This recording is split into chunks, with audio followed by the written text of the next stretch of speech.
Here's how to change the background of your video in CapCut PC. First, import your video and drag it onto the timeline. Next, select the clip.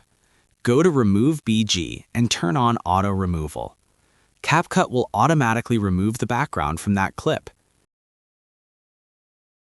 Now, add a new background.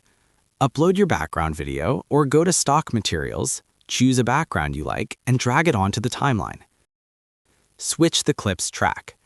That's it. You've successfully changed the background of your video in CapCut PC. If this tutorial helped you out, make sure to like and subscribe for more helpful guides. And if you found real value in it, a super thanks would be greatly appreciated. Feel free to reach out if you encounter any issues during the process.